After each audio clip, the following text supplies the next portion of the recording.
What's going on, everyone? Welcome back to another episode of Primetime Sports Podcast, hosted by Joey Maylari. So the Red Sox picked up a big win yesterday on opening day. I'll recap that game in this episode, and then after doing that, I'll look across the MLB and talk about some other games that happened on opening day and what teams picked up some big wins. We'll start off with the Red Sox picking up their first win of the season on opening day. First win on opening day for Alex Cora as the manager of the Red Sox. 6-4 win last night over Seattle. Really liked what I saw from the Red Sox in that one. They showed power potential. Devers went yard in the game. Tyler O'Neill also hit a home run. It was actually the fifth straight opening day he's hit a home run, which is now an MLB record. Very impressive run there for him on opening day. He was tied with Yogi Berra, Todd Hundley, and also Gary Carter. So two Hall of Famers there, and Yogi Berra and Gary Carter. And then obviously if you look at it, those guys, 4 consecutive years, hit home runs on opening day. Tyler O'Neill actually breaks a record, as I said last night, 5th straight year with a home run on opening day. In 2021, this guy was 8th in the NL MVP vote with 34 home runs, a 286 batting average, and a 912 OPS. A major question is, can he return to that form? I think a major thing for him is just staying healthy. If he stays healthy, I think he can put up some good offensive numbers for the Red Sox. O'Neill made some great plays in right field yesterday. Some tough plays he made look easy. It's like a roller coaster watching him play the outfield because he's just so relaxed going for the ball. But I guess when you have 2 gold gloves, you can just do whatever you want out there if you make the play. And he looked very good out there last night. The Red Sox played better defense yesterday than they did all of last season.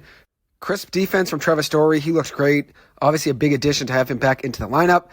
The Sox had no errors yesterday, so you'll take that considering they were second most errors in baseball last year.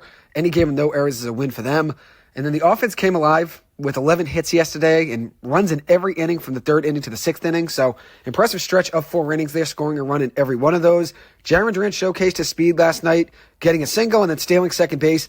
And he also nearly stole home in the 9th inning. Probably was a distraction to Tristan Casas, who was up at the plate with 2 guys on base, 2 outs. He had 2 strikes on him. Jarren Duran probably could have stole home. Ended up probably distracting Casas, who ended up striking out. I do think Duran will steal home at some point this season. Devers started the year hot yesterday, 2 for 5, 2 runs batted in, a home run in a double, 6 total bases from him. Can't ask for a better start to the year for him. Everyone in the Red Sox lineup had a hit yesterday, which is very impressive. Every starter had a hit. If you also look at it, the Red Sox also started 8 guys yesterday that are 28 years old or younger. That's the first time they did that on opening day since 1968. So they are going with a younger lineup, obviously. Ceddanne Rafaela, one of the young prospects for the Red Sox, was electric yesterday, had a triple and a run batted in. He looked really good at center field as well. I think this kid's going to be a player for this team for years to come. The Red Sox stole 3 bases yesterday, also had 2 doubles and a triple. A good sign of speed and athleticism. The Red Sox showcased that yesterday. Brian Bayo did well in his opening day debut. 5 innings pitched, 5 hits, 2 earned runs, 2 strikeouts, no walks on 84 pitches. Wasn't his best night with command. He was missing, and the strike zone was kind of tough to really guess on. But at the end of the day, he did have a good outing for the first start of the season. So not a bad start to the year there for the young arm in Brian Bayo. Joely Rodriguez, the only lefty arm out of the bullpen. I think that's a problem for the Red Sox. They're probably going to need to go get a lefty arm at some point. He did give up a home run last night. Did get a couple strikeouts, though. Chris Martin looks great yet again for the Red Sox. Last year, he was probably the best player overall in the pitching staff, maybe the best player overall on the team last season. That's how dominant he was last year. Looked really good last night, 2 strikeouts in the 8th inning. And then Kenley Jansen picked up the save with 2 strikeouts and a walk in the 9th inning. As for the Mariners, Luis Castillo did get hit around by the Red Sox, going 5 innings, giving up 6 hits, 4 earned runs, 5 strikeouts, 2 walks on 91 pitches.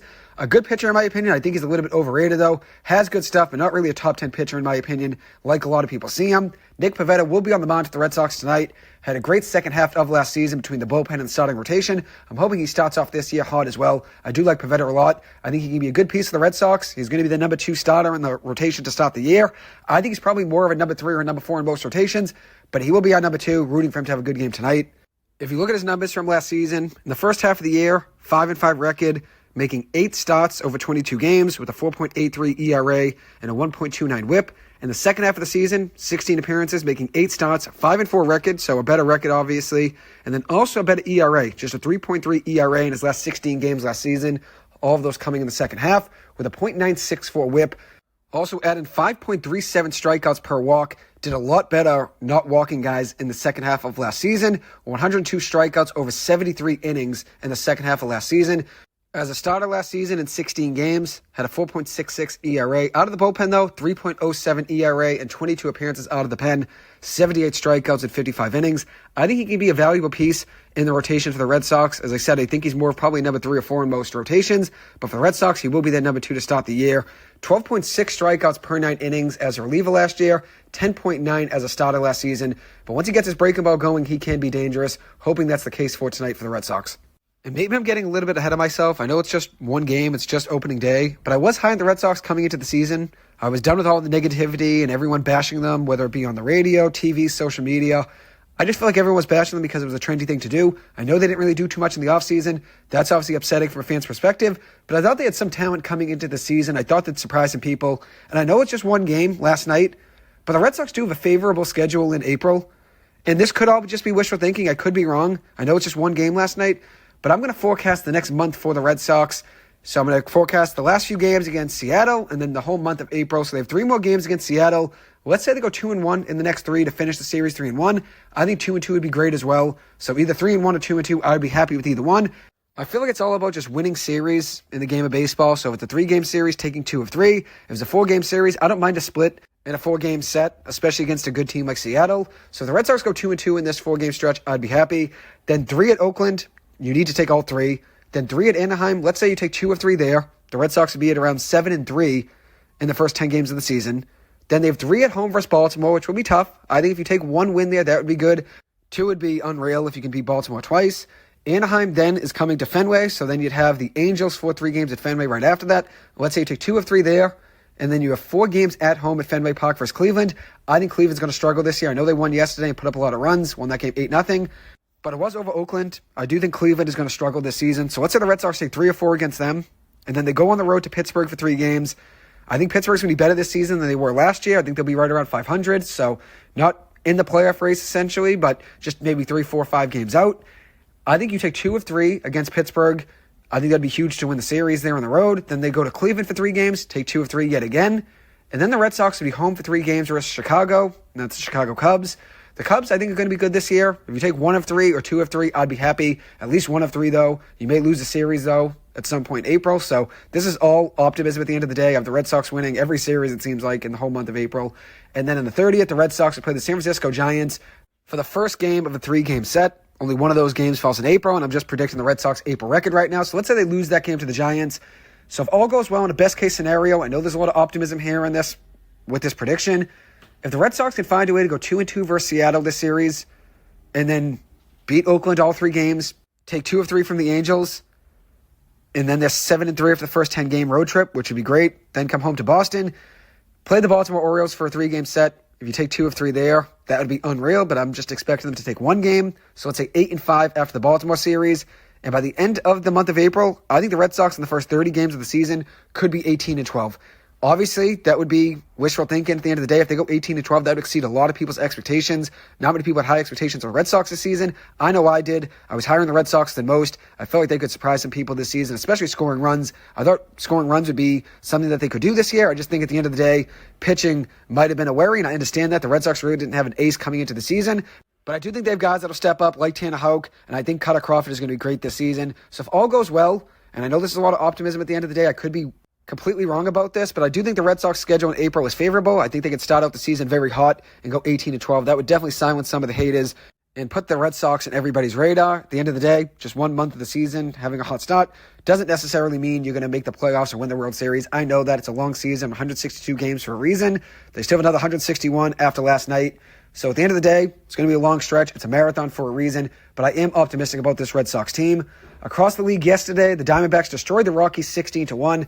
The Diamondbacks scored 14 runs in the 3rd inning. It's going to be a long year for the Rockies, but at the end of the day, it's only 1 loss. Every team that played yesterday is either 1-0 or 0-1. Still a whole lot of season left, 161 games to go. Arizona had 18 hits in that one, including 3 from Lourdes Gurriel Jr., who went 3 for 5 with 3 runs batted in a home run. Ketel Marte had a great game as well, 3 for 5 as well, with 3 runs scored and an RBI. Zach Gallen was dominant on the mound, 5 innings pitched, 3 hits, 1 earned run. 3 strikeouts, 2 walks, and 90 total pitches in his outing. Kyle Freeland really struggled for the Rockies. He got lit up. I guess he's their ace this season. 2.1 innings pitched, 10 hits allowed, 10 earned runs, 2 strikeouts, a walk on 49 pitches. Bad games are going to happen, but at the end of the day, the Rockies just do not have the pitching to compete in such a tough division. The Rockies had just 4 hits yesterday, 2 of them coming from Ryan McMahon, who was 2 for 2 in the game with an RBI, a double, and 2 walks. The lone bright spot for the Rockies last night, he was 4 for 4 on base. The Dodgers had an easy 7-1 win over the Cardinals, with Mookie Betts, Shohei Ohtani, and Freddie Freeman going 5 for 8 combined in the game with 6 runs scored, 4 runs batted in, 2 home runs, a double, and 2 walks. Mookie Betts hit his second home run of the season, looking very good so far between yesterday's game and the games in Seoul, South Korea. Glasnow looked very good on the mound. He started the game for the Dodgers. Tyler Glasnow went 6 innings, 2 hits allowed, 1 earned run, 5 strikeouts, a walk on 81 pitches. Paul Goldschmidt was the lone bright spot for St. Louis yesterday. He was 3 for 4 in the game, had all 3 hits for St. Louis. St. Louis only had 3 hits in the game, and all of them came from Paul Goldschmidt. Moving on to the Angels, they got smoked in that game over the Orioles yesterday, 11-3. Mike Trout hit the first home run yesterday on opening day, gave the Angels a lead, but that really didn't last too long. Trout was the only real bright spot for the Angels yesterday, who only had 2 hits in the game, one of them coming in the first inning from Mike Trout. Baltimore was up 5-1 after the first 2 innings, and they didn't take their foot off the gas pedal, totaling 11 runs in the game with 10 hits. Adley Rutschman started off the year very hot, 2 for 4, with 3 runs scored, 2 runs batted in, and a walk, so he's 3 for 5 on base. Cedric Mullins hit a home run yesterday, was 1 for 4. I predicted a big bounce back year from him, and I expect that this season. A rough game for Patrick Sandoval, the starter for the Angels, going just 1 2/3 innings, giving up 6 hits, 5 runs, 3 of those being earned, 2 strikeouts, and 2 walks. The Angels just don't have enough pitching. They needed pitching last year, and the same thing goes for this year. They don't have Shohei Ohtani, so obviously you can lose ticket sales just because of that. But also when you have a bad product on the field, you don't really have anyone to go and watch for besides Mike Trout. I do like a lot of players in that lineup. I like Brandon Drury. I like Mickey Moniak. I like Zach Neto. I think he's going to be a star. I also think Nolan Shanduel is going to be very good as well. I think Joe Adell could be a solid piece for the Angels too, but at the end of the day, when you don't have Shohei Ohtani anymore, you're not going to draw people to the games, especially when you're losing an opening day game 11-3. I know that game was on the road yesterday at Baltimore, but I think the Angels are going to have a hard time selling tickets this season, especially if they don't figure things out in their rotation. They've needed an ace for years. They should have gotten one in free agency. That's my main worry with this Angels team. I think Mike Trout's going to have a big bounce-back season. Started off the year hot yesterday, but they don't really have the pitching to compete in such a tough division with the Mariners and obviously having to compete with the Houston Astros. Corbin Burns looked very good in his debut yesterday for the Orioles. 11 strikeouts, 6 innings, with just 1 hit allowed, that only hit being a home run to Mike Trout in the first inning. Had no walks in that game, so 11 strikeouts in 6 innings, giving up just 1 hit and 1 run. The Yankees had a nice come-from-behind win yesterday over Houston. The Yankees were trailing 4-0 in that game after the first 2 innings, but their offense got going with 3 runs in the 5th, 1 in the 6th, and 1 in the 7th, getting the Yankees a 5-4 win on opening day. The Yankees' issue this year is going to be pitching, in my opinion. I also mentioned a good amount of hitters yesterday that I think are regressing, including Anthony Rizzo, DJ LeMahieu, and Giancarlo Stanton. I do think pitching is their biggest worry, though, especially with Garrett Cole being out for a while. Juan Soto did look good yesterday, 1 for 3 with an RBI. Also threw out the potential game-tying run at the plate in the 9th inning. The call on the field was that the runner was out at home plate. Even after review, the call stayed, but it was a very close call. But a great throw from Soto in right field to save the day for the Yankees. Nestor Cortez went 5 innings on the mound, giving up 5 hits, 4 runs, 5 strikeouts, and 2 walks. I guess he's going to be their ace with Garrett Cole being out. But I'm really not that high on Nestor Cortez. I do think that Marcus Stroman's going to end up being the ace for that team with Garrett Cole being out for at least the first few months. Jonathan Loáisiga did look good yesterday. I know he battled injuries last year, but he did look good yesterday. 2 innings pitched, 4 hits allowed, no runs allowed, with a strikeout and picking up the win. Framber Valdez struggled on the mound for Houston, giving up 6 walks in 4 2/3 innings, with 3 runs allowed and 5 strikeouts. He needs to do better with walks. That's obviously a tough start to the season with 6 walks in 4 2/3 innings. My AL MVP pick yesterday was Royce Lewis. Started off the day very hot, started off the season with a 2-for-2 start, a home run and a single, but left the game with a leg injury. I'm really hoping that's not too serious. The poor guy cannot catch a break. I do think he's a very talented player. I think he could be one of the best players in baseball if he stayed healthy, but the injury bug has continued to plague him, unfortunately. I'm hoping that injury isn't too serious. The Twins did pick up a win yesterday over the Royals. The Royals I am high on this season. Cole Reagans did start the year on a good note, 6 innings pitched with 2 earned runs, a home run allowed, 5 hits, 9 strikeouts, and 3 walks. He has great stuff, but the Twins ended up winning that game 4-1 over Kansas City. So great start to the year for the game of baseball. I think opening day is so special every year, something I always look forward to. I think it's the best day in sports every single year. I know that's something that can be debated, whether it's a Super Bowl, March Madness, the NBA Finals, the NFL Draft. Everyone will have a different opinion on what the best day is in sports every single year, whether it's the start of March Madness, the Stanley Cup Finals. Everyone's going to have a different opinion, but at the end of the day, that's the beauty of sports. I do think opening day is my favorite day of the year, though. Hot start yesterday, though, for the game of baseball. Obviously, a good start to the year for the Red Sox. I'm optimistic about them. I was optimistic before yesterday. I'm even more optimistic after yesterday. Hopefully, everybody got to enjoy opening day, and best of luck to the rest of your teams for the rest of this weekend. Obviously, a great start to the MLB season, like I said. We saw the Yankees have a big comeback win. The Red Sox start off the year very hot. We had a pitching duel in the Tigers and White Sox game. Tariq Skubal had a very good game for the Detroit Tigers, going 6 innings, giving up 3 hits, no runs, 6 strikeouts, no walks. He had a great game. The White Sox looked good as well, though. 1-0 win there for Detroit, winning that game 1-0 there over the Chicago White Sox. And then the Rangers had a big win yesterday, 4-3 over the Cubs in the 10th inning, a walk-off win for the reigning World Series champs. They almost lost the game, though. They gave up a run in the top of the 9th inning on a wild pitch, giving the Cubs a 3-2 lead. It was a bad call, though, at the plate. And then it ends up being a 3-2 game going into the bottom of the 9th. Travis Jankowski hit a home run to tie the game in the bottom of the 9th inning, making it 3-3. And then Jonah Heim had a walk-off single in the bottom of the 10th inning, winning that game 4-3 for the Texas Rangers.